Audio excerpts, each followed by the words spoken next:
بسم اللہ الرحمن الرحیم۔ ایپیسوڈ 6۔ کتاب کا نام آتش پرست۔ مفتوح ایران کے شکست خوردہ آتش پرستوں کی اسلامی حکومت کے خلاف سازشوں اور ریشہ دیوانیوں کا احوال۔ مصنف اسلم راہی MA۔ ایتاخ کے ہاتھوں قتل ہونے والے رومنوں کے اس شامی حاکم لوزر کے حملوں کے باعث جو مسلمان بے گھر ہوئے تھے انہیں سامرا شہر میں آباد کر دیا گیا تھا۔ ان میں قسطنطنیہ کا یہودی جو بہترین طبیب تھا اور جس کا نام سوراب تھا وہ بھی شامل تھا، اور اس کے ساتھ مسلمانوں کے خلاف جاسوسی کے لیے آنے والی دونوں خوبصورت یہودی لڑکیاں دوما اور ریدا بھی شامل تھیں۔ سوراب نے ان دونوں کو چونکہ اپنی بیٹیاں ظاہر کیا تھا، لہٰذا ان دونوں کو بھی سامرا شہر میں ایک رہائش مل گئی تھی، اور سامرا میں رہائش کرنے کے بعد ان تینوں نے اپنے کام کی ابتدا کر دی۔ ایک روز سوراب مسکراتا ہوا اپنی رہائش گاہ میں داخل ہوا۔ اس کی حالت دیکھتے ہوئے دوما اور ریدا تجسس بھرے انداز میں اس کی طرف دیکھتے ہوئے کہنے لگی، سوراب میرے محترم، آج آپ خلاف معمول گھر میں زیادہ مطمئن اور خوشکن حالت میں داخل ہوئے ہیں، کیا اس کی کوئی خاص وجہ ہے؟ سوراب کے چہرے پر مسکراہٹ بکھر گئی تھی۔ اس نے اپنے ہونٹوں پر زبان پھیری اور دھیمے لہجے میں کہنے لگا، دوما اور ریدا، گو تم دونوں کا میرے ساتھ کوئی رشتہ نہیں، لیکن چونکہ جس کام کے لیے ہم آئے ہیں اس کام میں تم دونوں کو میری بیٹیاں ظاہر کیا گیا ہے، اور اب واقعی تم دونوں کو اپنی حقیقی بیٹیاں ہی تصور کرنے لگا ہوں۔ تو میری بچیوں، بات کچھ یوں ہے، ہم اپنے مقصد میں کافی حد تک کامیاب ہوتے دکھائی دے رہے ہیں۔ جو بات میری خوشی کا باعث ہے وہ کچھ یوں ہے کہ میں آج عرب سالار عجیب بن انبسا سے ملا۔ اس وقت کچھ اور بھی سالار وہاں بیٹھے تھے۔ عجیب نے مجھے اور تم دونوں کو اپنے لشکر میں شامل کر لیا ہے، یہ ہمارے لیے پہلی خوشی ہے۔ اس کے علاوہ عجیب بن انبسا اور اس کے جو قریبی ساتھی ہیں ان کی گفتگو سے میں نے یہ اندازہ لگایا ہے کہ وہ بڑے سالار حیدر بن کاؤس یعنی افشین کے سخت خلاف ہیں۔ مسلمانوں کا امیر المؤمنین معتصم چونکہ آنکھیں بند کر کے افشین کی ہر بات مانتا ہے، لہٰذا عجیب بن انبسا المعتصم کو بھی ناپسند کرتا ہے۔ عجیب بن انبسا حیدر بن کاؤس کو اپنا بدترین دشمن خیال کرتا ہے، بلکہ میں سمجھتا ہوں کہ انتہا درجے کی نفرت بھی کرتا ہے۔ عجیب بن انبسا کی باتوں سے میں نے یہ اندازہ بھی لگایا ہے کہ معتصم کے بجائے وہ معتصم کے بھتیجے عباس بن مامون کو بھی پسند کرتا ہے، اور یہ بھی چاہتا ہے کہ معتصم کی جگہ عباس بن مامون الرشید کو مسلمانوں کا امیر المؤمنین بنایا جائے۔ یہ انکشاف میری خوشی کا دوسرا باعث ہے۔ اور میری دونوں بیٹیوں، اب ہم نے جس منزل کے لیے کام کرنا ہے وہ یہ کہ عجیب بن انبسا اور عباس بن مامون دونوں کے تعلقات مزید بہتر بنائے جائیں، دونوں کو معتصم اور حیدر بن کاؤس کے خلاف بھڑکا دیا جائے۔ اس طرح دونوں نتائج ہمارے سامنے آ سکتے ہیں۔ پہلا یہ کہ عجیب بن انبسا اور عباس بن مامون الرشید کامیاب ہو سکتے ہیں۔ ان کی کامیابی کی صورت میں معتصم اور حیدر بن کاؤس دونوں کا خاتمہ ہو جائے گا، اور عباس بن مامون الرشید مسلمانوں کا امیر المؤمنین ہو جائے گا، اور وہ افشین کی جگہ عجیب بن انبسا کو اپنے لشکر کا سپہ سالار اعلیٰ مقرر کر دے گا، اور جب ایسا ہو جائے گا عجیب بن انبسا سے ہم بہت سے کام نکلوا سکتے ہیں۔ دوسرا نتیجہ یہ بھی سامنے آ سکتا ہے کہ معتصم اور افشین دونوں مل کر عجیب بن انبسا اور عباس بن مامون الرشید کا خاتمہ کر دیں۔ اگر ایسا ہوتا ہے تب بھی مسلمانوں کی حکومت اور ان کے لشکر میں ایک طرح سے افراتفری پھیل جائے گی، اور بہت سے سالار اور لشکری معتصم اور افشین سے بدظن ہوں گے، اور ان سرزمینوں میں ہمارے آنے کا مقصد بھی یہی ہے۔ اب ہم تینوں عجیب بن انبسا کے لشکر میں کام کریں گے، اور ساتھ ہی ساتھ اپنی سازشوں کا جال بھی پھیلاتے چلے جائیں گے۔ ہم نے اب یہ کوشش کرنی ہے کہ عجیب بن انبسا کے ذہن میں یہ بات ڈالیں کہ وہ عباس بن مامون الرشید سے کہے کہ وہ معتصم کے خلاف بغاوت کر دے اور خود امیر المؤمنین بننے کی کوشش کرے۔ ان دو وجوہات کے علاوہ میری خوشی کی ایک تیسری وجہ یہ بھی ہے کہ اس سے ہم مالی فوائد بھی حاصل کر سکتے ہیں۔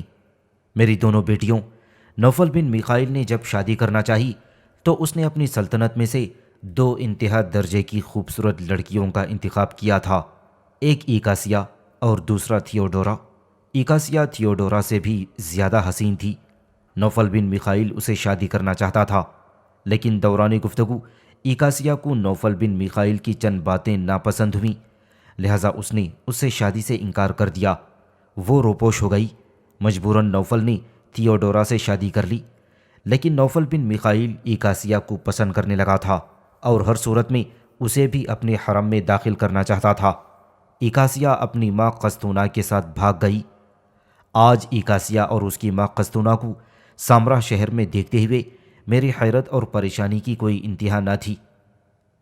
یہاں تک کہتے کہتے یہودی طبیب سوراب کو رک جانا پڑا، اس لیے کہ ردا عجیب سے تعجب کا اظہار کرتے ہوئے بول پڑی، محترم سوراب، ایکاسیا کو ہم دونوں نے دیکھا تو نہیں، لیکن اس کی خوبصورتی، اس کے حسن، اس کی جوانی اور اس کے پرکشش شباب کے چرچے ضرور قسطنطنیہ میں ہم نے سن رکھے ہیں۔ جو بات پریشان کن ہے وہ یہ کہ ایکاسیا اور قسطونہ دونوں ماں بیٹی یہاں کیسے پہنچ گئیں؟ اس پر سوراب نے بیزاری کا اظہار کرتے ہوئے کہنا شروع کیا، وہ کیسے یہاں پہنچیں ہمیں اس سے کوئی غرض و غایت نہیں، بس ہمارے لیے یہی انکشاف کافی ہے کہ ایکاسیا اور قسطونہ دونوں یہاں پہنچ چکی ہیں۔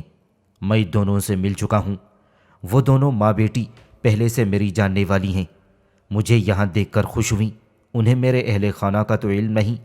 میں نے انہیں بتایا کہ میرے نوفل بن میخائیل سے کچھ اختلافات ہو گئے تھے، اور یہ اختلافات اس بنا پر ہوئے کہ میخائیل زبردستی مجھے طبیب کی حیثیت سے اپنے لشکر میں شامل کرنا چاہتا تھا۔ میں نے ایسا کرنے سے انکار کر دیا۔ نوفل بن میخائیل نے میرے ساتھ زبردستی کرنا چاہی، جس پر میں اپنی دونوں بیٹیوں کے ساتھ بھاگ کر سرحدی قصبے میں جو مسلمانوں کے علاقے میں تھا وہاں آباد ہو گیا، اور یہاں میں نے اسلام قبول کر لیا تھا۔ ان دونوں نے میری ان باتوں کو سچ جانا، اور وہ یہ خیال کرنے لگی ہیں کہ میں واقعی ایک صاف ستھرا مسلمان ہوں۔ ان دونوں ماں بیٹی نے تم سے بھی ملنے کی خواہش کا اظہار کیا ہے۔ تم دونوں تیار ہو جاؤ، میں ابھی تم دونوں کو لے کر ان دونوں ماں بیٹی کی طرف جاؤں گا، ان سے ہم بہت فوائد حاصل کر سکتے ہیں۔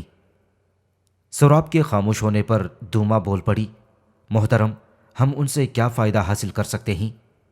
سوراب مسکرایا اور پھر کہنے لگا، دیکھو، جو لائحہ عمل ہم نے تیار کرنا ہے وہ میں پہلے تمہیں بتا دیتا ہوں۔ تم دونوں گھوڑ دوڑ کے لیے دریائے دجلہ کے کنارے جاتی ہو، اور پھر تم دونوں کو ایکاسیا کو اپنے ساتھ مانوس کر لینا ہے اور اسے ترغیب دینا ہے کہ وہ بھی تمہارے ساتھ گھوڑ سواری کیا کرے۔ جب اس کا ہم پر اعتماد اور بھروسہ ہو جائے گا تو پھر ہم اس کے خلاف حرکت میں آئیں گے۔ یہ کہ اس کی یہاں موجودگی کی اطلاع نوفل بن میخائیل کو دیں گے، اسے کہیں گے کہ اپنے کچھ مسلح جوان خفیہ طریقے سے سامراہ کی طرف بھجوائے۔ شام کے وقت گھوڑ دوڑ کے لیے ہم ایکاسیا کو دریائے دجلہ کے کنارے لے جائیں گے، اور نوفل بن میخائیل کے بھیجے ہوئے آدمی دریائے دجلہ کے کنارے سے ایکاسیا کو لے کر قسطنطنیہ کی طرف روانہ ہو جائے گا۔ اگر ہم ایسا کرنے میں کامیاب ہوئے تو یاد رکھنا، نوفل بن میخائیل ہم تینوں کو مالا مال کر دے گا۔ اب بولو، یہ تجویز کیسی ہے؟ دوما اور ردا دونوں سوراب کی اس تجویز سے اتفاق کر رہے تھے، اور پھر اس کے بعد سوراب نے دوبارہ انہیں مخاطب کرتے ہوئے کہنا شروع کیا، عزیز بیٹیوں، تمہاری اطلاع کے لیے اور خبر بھی ہے، وہ یہ کہ مسلمان کے سالار ایتاخ نے حملہ آور ہو کر نہ صرف یہ کہ ہمارے شامی حاکم لوزر کو اپنے ہاتھوں سے قتل کر دیا تھا، بلکہ ارض شام میں ہمارے لشکر کا بھی مکمل طور پر خاتمہ کر دیا تھا۔ کچھ عرصہ وہاں قیام کرنے کے بعد ایتاخ اپنے لشکر کے ساتھ سامراہ لوٹ آیا ہے۔ نوفل بن میخائیل نے ارض شام میں ایک شخص تولک نامی کو نیا شامی حاکم مقرر کر دیا ہے، اور ساتھ ہی اسے یہ بھی اطلاع مل چکی ہے کہ لوزر کو ایتاخ نے اپنے ہاتھوں سے قتل کیا تھا، لہٰذا ایتاخ کا سر کاٹنے کے لیے اس نے 100 اونٹوں کا انعام رکھا ہے، اور سپہ سالار اعلیٰ پیٹرک جوہن کے کہنے پر ایک بہترین تیغ زن زرمان کو منتخب کیا ہے، جو آنے والے دنوں میں ایتاخ کو انفرادی مقابلے کی دعوت دے کر اس کا سر کاٹنے کی کوشش کرے گا۔ میری بیٹیوں، یہ ساری اطلاعات مجھے ان طلایہ گردوں، ان نقیبوں نے بتائی ہیں جن کے ذریعے ہمارا نوفل بن میخائیل سے رابطہ رہتا ہے۔ اب تم دونوں بہنیں تیار ہو جاؤ تاکہ میں تم دونوں کو ایکاسیا اور اس کی ماں قسطونہ کے پاس لے کر چلوں۔ ردا اور دوما دونوں تیار ہو گئیں۔ پھر سراب انہیں لے کر نکلا۔ سپہ سالار اعلیٰ اسحاق بن یحییٰ کی حویلی کے اس حصے پر دستک دی جس حصے میں قسطونہ اور ایکاسیہ کی رہائش تھی۔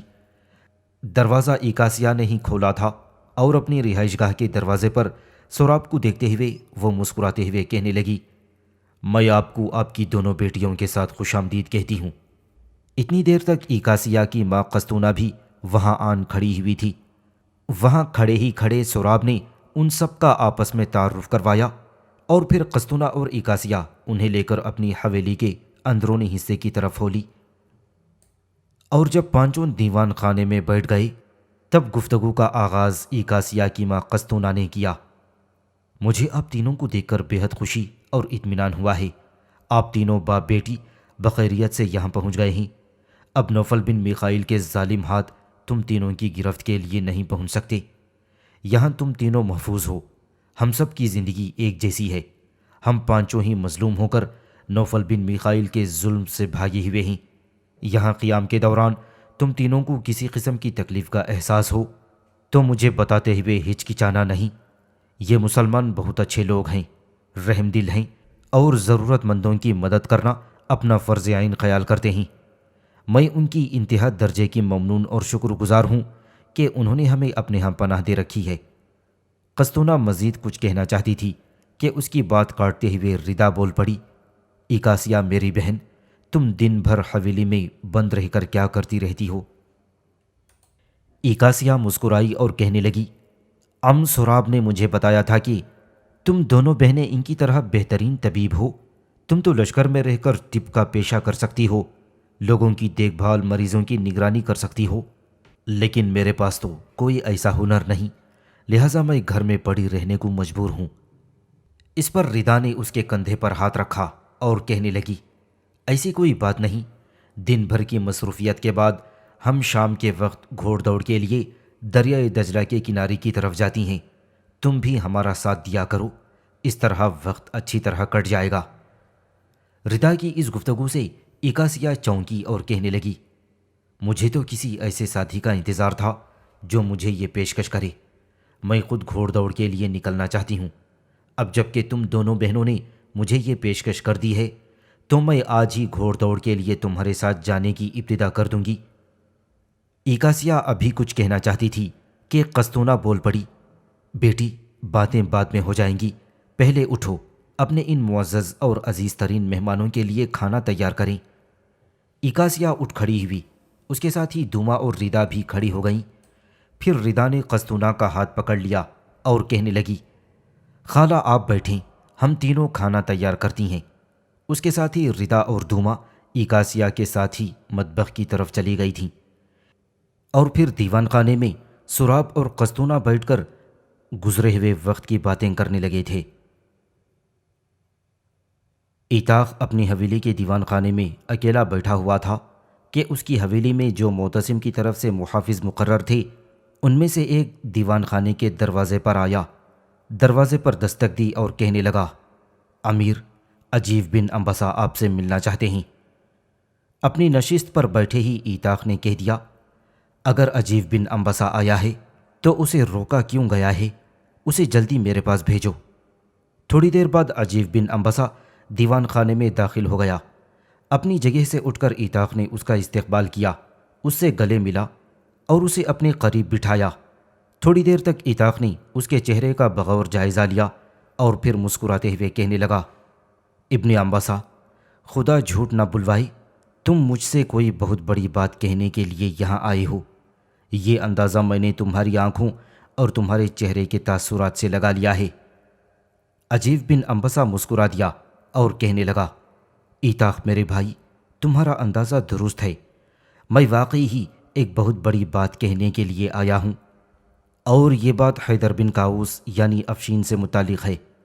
آپ جانتے ہیں میں نے افشین کے پیچھے اپنے کچھ آدمی لگا رکھے ہیں جو اس کی زندگی اور اس کے ذاتی حالات کا پتہ لگاتے رہتے ہیں اور مجھے اس سے آگاہ کرتے ہیں۔ جو خبر میں آج آپ کے پاس لے کر آیا ہوں یہ انتہائی اہم ہے۔ ایتاخ سنجیدہ ہو گیا اور پھر کہنے لگا، اگر یہ خبر انتہائی اہم ہے تو پھر دیر کیوں کرتے ہو؟ کہو تم کیا کہنا چاہتے ہو؟ عجیب بن انبسا نے اپنا گلا صاف کیا اور پھر رازداری کے انداز میں ایتاخ کو مخاطب کرتے ہوئے کہنے لگا، ایتاخ میرے بھائی، یہ افشین ایک انتہا درجے کا خطرناک اور مسلم قوم و ملت کے لیے ایک خطرہ ثابت ہو سکتا ہے۔ میں چند خبریں آپ کو پہلے بھی دے چکا ہوں۔ مزید خبر یہ ہے کہ میرے ساتھی جو افشین کی ذات سے متعلق کھوج لگانے پر مقرر کیے گئے تھے، انہوں نے مجھے یہ اطلاع دی ہے کہ اردبیل شہر میں ایک آتش پرست ہے، اس کا نام معبز ہے، وہ افشین سے متعلق بہت کچھ جانتا ہے۔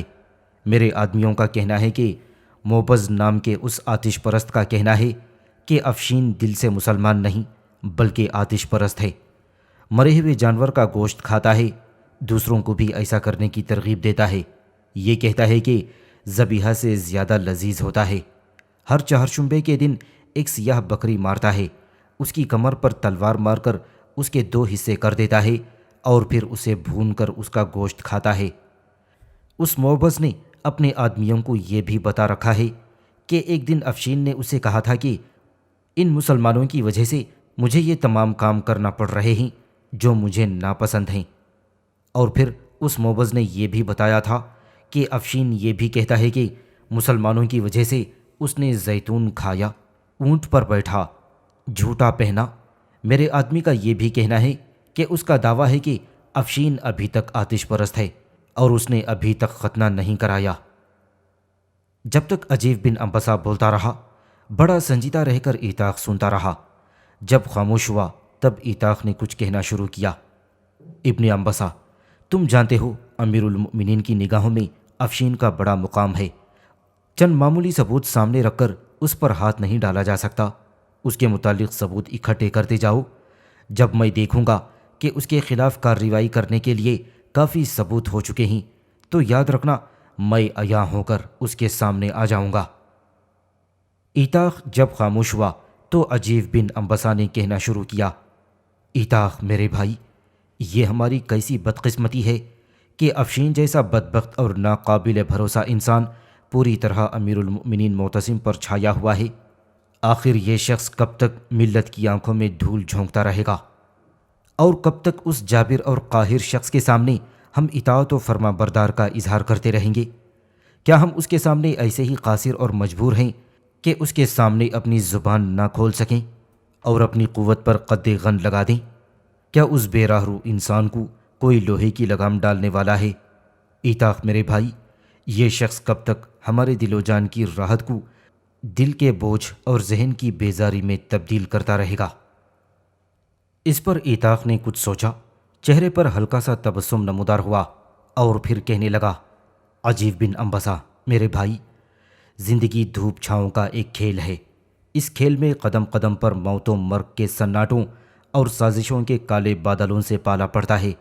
اگر کسی دن مجھ پر یہ ثابت ہو گیا کہ افشین عالم اسلام کے لیے مسترب و سرگرداں ہے، دھواں دھواں حسرتوں کی شام کا تہیہ کیے ہوئے ہے، تو پھر یاد رکھنا میں ایتاخ مشیت کے قانون کی خاموشی جیون کے جنگل میں پھیلی چپ کے غبار سے نکل کر ہواؤں کا نوحہ اور نفرت کا سلگتا سپنا بن کر اس افشین کے سامنے آن کھڑا ہوں گا، اور اگر یہ امیر المؤمنین کی نگاہوں میں اعتماد و بھروسے کا دیوزاد ہے تب بھی میں اس کی پرواہ نہیں کروں گا۔ ہر صورت میں اس کے لیے میں فضاؤں کا ماتم بن کر رہوں گا۔ اسی لیے ابن انبسا مطمئن رہو، میں اس افشین کو مسلم قوم اور ملت اسلامیہ کے لیے خطرات کا جھکڑ نہیں بننے دوں گا۔ اس کے خلاف تم ثبوت جمع کرتے جاؤ۔ جب مجھے اندازہ ہو جائے کہ جو ثبوت جمع کیے گئے ہیں ان کا وزن افشین سے زیادہ ہو گیا ہے تو پھر یاد رکھنا میں ان ثبوتوں اور افشین دونوں کو میزان میں کھڑا کر کے رکھ دوں گا، اور اس دن ایسا انصاف ہوگا کہ کسی کو کوئی اعتراض نہ ہوگا، بلکہ یہ انصاف بھی امیر المؤمنین معتصم ہی کرے گا۔ اس پر ایتاخ اٹھ کھڑا ہوا اور کہنے لگا، ابن انبسا اٹھو، تربیت کے میدان کی طرف جانے کا وقت ہو گیا ہے۔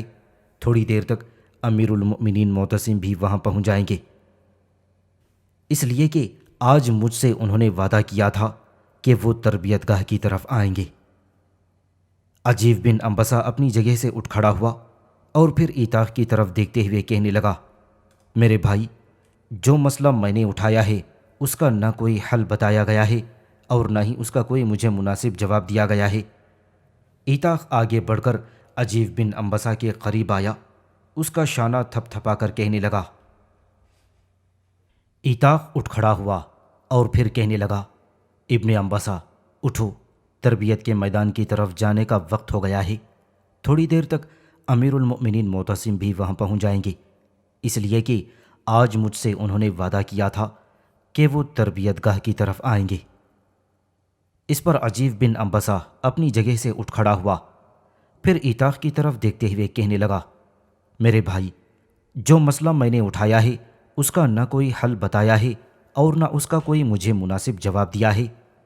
ایتاخ آگے بڑھ کر عجیب بن انبسا کے قریب آیا اور اس کا شانہ تھپ تھپا کر کہنے لگا، میرے بھائی فکر مند مت ہو، محمد بن یوسف ان دنوں اپنے لشکر کے ساتھ اردبیل کے گرد و نواح میں ہے۔ میں تیز رفتار قاصد اس کی طرف بھجواؤں گا اور اس سے کہوں گا کہ اردبیل شہر میں موبز نام کے آتش پرست کو مسلح جوانوں کے ساتھ میری طرف روانہ کر دو۔ اس کے بعد میں اس سے تحقیق کرواؤں گا۔ عجیب بن انبسا، یہ بات اپنے ذہن میں رکھنا، افشین پر ہاتھ ڈالنا آسان کام نہیں، کیونکہ ان دنوں وہ پوری طرح امیر المؤمنین کے ذہن پر سوار ہے۔ ابن انبسا، تم یہ بھی جانتے ہو کہ افشین مامون رشید کے دور سے معتصم کے ساتھ ہے، اور پھر یہ کہ ماورون نہر کو فتح کیا گیا تو ان دنوں بھی افشین اس کے ساتھ لگا رہا۔ یہ پارسی تھا اور جس خاندان سے اس کا تعلق تھا اس کا لقب افشین تھا، لہٰذا یہ اب بھی افشین ہی ہے۔ یہ مسلمان ہو گیا، معتصم کے پاس اس کا نام حیدر رکھا گیا۔ مامون رشید کے عہد خلافت میں جب اس نے معتصم کے ہاتھ پر اسلام قبول کیا تو پھر معتصم نے ان دنوں جبکہ وہ ارض شام و مصر کا والی تھا، افشین پر اعتماد کرتے ہوئے اپنے لشکر کی کچھ خدمات حاصل کر لیں۔ اپنے اندازوں کے مطابق معتصم نے اسے جوہر قابل بنا دیا، لہٰذا اس نے امیر المؤمنین بنتے ہی اسے لشکریوں کا سالار مقرر کر دیا۔ اب جب کہ یہ ایک عرصے سے امیر المؤمنین معتصم کے ذہن پر سوار ہے تو اسے اس کے ذہن سے نکالنا آسان کام نہیں کہ ہم ایک دو ثبوت معتصم کے سامنے پیش کر کے افشین کو اس کی نگاہوں سے گراتے ہوئے اسے سزا کا حقدار بنائیں۔ دیکھو، میں اس معاملے میں آہستہ آہستہ آگے بڑھنا چاہتا ہوں۔ تم نے ایک طرح سے مجھے افشین کے متعلق مشکوک تو کر ہی دیا ہے کہ وہ دل سے مسلمان نہیں ہوا۔ میرا اپنا دل اور ضمیر بھی اس معاملے میں یہی بولتا ہے کہ افشین میری مسلم قوم کے لیے مخلص نہیں، منافقت سے کام لے رہا ہے، لیکن کسی طریقے کسی ڈھنگ سے ہمیں اس کی منافقت کو عیاں کرتے ہوئے اسے اس کے سارے جرائم کی فہرست اور اس کے خلاف پورے ثبوت کے ساتھ معتصم کے سامنے پیش کرنا ہوگا، اور اسے ایسا جکڑ کر پیش کرنا ہوگا کہ معتصم کی نگاہوں میں اس کے لیے رہائی اور چھٹکارے کی کوئی امید نہ رہے۔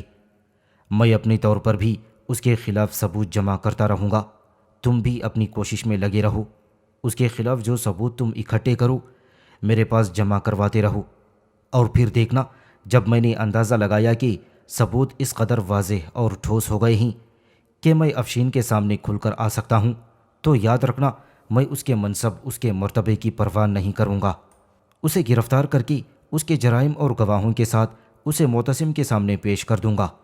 اگر سارے جرائم ثابت ہونے کے باوجود بھی امیر المؤمنین معتصم نے افشین کے خلاف کوئی کارروائی نہیں کی تو پھر میں اپنے منصب سے دستبردار ہو جاؤں گا۔ ایتاخ کے اس جواب سے عجیب بن انبسا مطمئن ہو گیا تھا، مسکرایا اور آگے بڑھ کر اس نے ایتاخ کو گلے سے لگا لیا اور پھر کہنے لگا، میرے عزیز بھائی، بس میں تمہاری زبان سے یہی سننا چاہتا تھا جو تم نے کہہ دیا ہے، اب چلو تربیت کے میدان کی طرف چلتے ہیں۔ اس کے ساتھ ہی دونوں اس کمرے سے نکلے، حویلی کے صحن میں آئے تو وہ رک گئے، اس لیے کہ صدر دروازے سے اس لمحے ایکاسیہ اور عمیمہ حویلی میں داخل ہوئی تھیں۔ دونوں قریب آئیں، پھر ایتاخ کے سامنے آ کر ایکاسیہ رک گئی اور شہد بھری آواز میں اس نے مخاطب کرتے ہوئے کہا، امیر، آپ کہاں جا رہے ہیں؟ ایک اچڑتی ہوئی نگاہ ایتاخ نے ایکاسیہ پر ڈالی اور پھر کہنے لگا، تمہارا اندازہ درست ہے، ہم دونوں تربیت کے میدان کی طرف جا رہے ہیں۔ آج امیر المؤمنین بھی وہاں پہنچنے والا ہے، اس لیے ہمارا وہاں جانا بہت ضروری ہے۔ تم دونوں یقیناً حسب معمول حویلی کی صفائی کے لیے آئی ہوگی۔ اس پر جب مسکراتے ہوئے ایکاسیہ نے گردن ہلا دی تو پھر ایتاخ کہنے لگا، تم دونوں اپنا کام کرو، ہمیں جانے دو۔ اس کے ساتھ ہی ایکاسیہ اور امیمہ حویلی کے اندر داخل ہو گئی تھیں، کیونکہ ایتاخ اور عجیب بن انبسہ وہاں سے نکل کر آگے بڑھ گئے تھے۔ افشین اپنی حویلی کے کمرے میں بیٹھا ہوا تھا۔ اس کا جوان سال بیٹا حسن اس کے کمرے میں داخل ہوا، افشین کے سامنے بیٹھا اور پھر اسے مخاطب کرتے ہوئے کہنے لگا، اے میرے باپ، میں ایک انتہائی اہم موضوع پر آپ سے گفتگو کرنا چاہتا ہوں۔ افشین کو کہتے کہتے رک جانا پڑا، کیونکہ عین اسی لمحے کمرے میں افشین کا غلام داجس داخل ہو گیا۔ داجس کی طرف دیکھتے ہوئے حسن فوراً چونکتے ہوئے بولا، داجس، اس وقت؟ جاؤ، میں اپنے باپ سے ایک انتہائی اہم موضوع پر گفتگو کرنا چاہتا ہوں۔ حسن کے اس جملے کو داجس نے ناپسند کیا اور یہ ناپسندیدگی اس کے چہرے سے عیاں ہوئی تھی۔ اس صورتحال پر افشین مسکرایا اور پھر اپنے بیٹے حسن کو دیکھتے ہوئے بولا، نہیں، ایسا نہیں ہوگا۔ میری زندگی کا کوئی راز داجس سے چھپا ہوا نہیں ہے۔ تم جس موضوع پر بھی گفتگو کرنا چاہو وہ کیسا ہی خطرناک کیوں نہ ہو، داجس سے کوئی پردہ نہیں۔ آؤ داجس، یہاں بیٹھو۔ داجس مسکرایا اور آگے بڑھ کر بیٹھ گیا، اور پھر افشین نے اپنے بیٹے حسن کو مخاطب کرتے ہوئے بولا، اب بولو، تم کیا کہنا چاہتے ہو؟ اس پر حسن پھر افشین کی طرف دیکھتے ہوئے کہنے لگا، میں آپ سے ایسے موضوع پر گفتگو کرنا چاہتا ہوں جس میں آتش پرستوں کی بہتری اور بھلائی پنہاں ہے۔ افشین مسکرایا اور کہنے لگا، رکو، نہیں، میں سن رہا ہوں، بلکہ غور سے سن رہا ہوں، کہو تم کیا کہنا چاہتے ہو۔ حسن نے پھر کہنا شروع کیا، یہ جو عرب جرنیل محمد بن یوسف نے اردبیل کے گرد و نواح میں آتش پرستوں کے خلاف مہم شروع کر رکھی ہے، بابا قرمی نے مسلمانوں کے جو چھوٹے بڑے قلعے تباہ کر دیے ہیں ان کی اس نے مرمت کرنا شروع کر دی ہے، اور اب وہاں قوت جمع ہونا شروع ہو گئی ہے۔ تو کیا اس کے ایسا کرنے سے آتش پرستوں کو ایسا دھچکا نہیں لگے گا کہ بابا قرمی کی طاقت کمزور نہیں پڑ جائے گی؟ میرے باپ، بابا قرمی کو اگر کچھ ہو جاتا ہے، یا وہ گرفتار ہو جاتا ہے، یا وہ مارا جاتا ہے، تو پھر یہ یاد رکھنا، آتش پرست ختم ہو کر رہ جائیں گے۔ حسن مزید کچھ کہنا چاہتا تھا کہ اس کی بات کاٹتے ہوئے افشین بول پڑا، حسن، میں تمہارے خیالات سے اتفاق کرتا ہوں۔ عرب جرنیل محمد بن یوسف جو کچھ کر رہا ہے وہ بالکل ٹھیک ہے۔ ایک بات اپنے ذہن میں یاد رکھنا کہ جب تک بابا قرمی زندہ ہے اس وقت تک نہ مجھے اور نہ ہی تمہیں آتش پرستوں کی سرداری اور حکمرانی میسر آ سکتی ہے۔ میں دل سے چاہتا ہوں کہ کسی نہ کسی طرح بابا قرمی کا خاتمہ ہو جائے۔ اس کے بعد جس قدر لشکر اس کے ساتھ ہیں اور جس قدر آتش پرستوں کی قوت اس کے پشت پناہ ہے، ان سب کو میں اپنے ساتھ ملوا لوں گا، اور پھر مسلمانوں کے خلاف ایسی بغاوت کروں گا جسے وہ فرو نہیں کر سکیں گے، اور پھر مسلمانوں کے مقابلے میں ماورا نہر میں میں اپنی یعنی آتش پرستوں کی حکومت قائم کر لوں گا۔ میں ان دنوں تمہارے اور اپنے بھتیجے منگجور کے لیے شب و روز کام کر رہا ہوں۔ میں چاہتا ہوں کہ تمہیں ماورا نہر کا اور منگجور کو کسی نہ کسی طرح آذربائیجان کا حاکم مقرر کروا دوں۔ اس سلسلے میں مناسب موقع دیکھ کر میں امیر المؤمنین سے بات کروں گا، اور پھر جب منگجور آذربائیجان کا اور تم ماورا نہر کے حاکم مقرر ہو جاؤ گے تو یہاں سے بے شمار دولت میں تم دونوں کی طرف بھجواؤں گا۔ وہ دولت تم دونوں کو جمع کرتے رہنا ہے، اور اس سے کام لیتے ہوئے میں مسلمانوں کے خلاف اپنی بغاوت کو کامیاب کروں گا اور اپنی حکومت قائم کرنے میں کامیاب ہو جاؤں گا۔ افشین تھوڑی دیر کے لیے رکا اور پھر وہ دوبارہ اپنے بیٹے حسن کی طرف دیکھتے ہوئے کہنے لگا، میرے خیال میں میری بات سے تمہیں اطمینان ہو گیا ہوگا۔ اس وقت میرے پاس زیادہ وقت نہیں ہے، مجھے تربیت گاہ کی طرف جانا ہے۔ آج سپہ سالار وہاں جمع ہوں گے، اس لیے کہ امیر المؤمنین خود تربیت گاہ کی طرف آنے والے ہیں۔ اس کے ساتھ ہی افشین اٹھ کھڑا ہوا۔ داجس کو اس نے اپنے ساتھ لیا اور اپنی حویلی سے نکل گیا تھا۔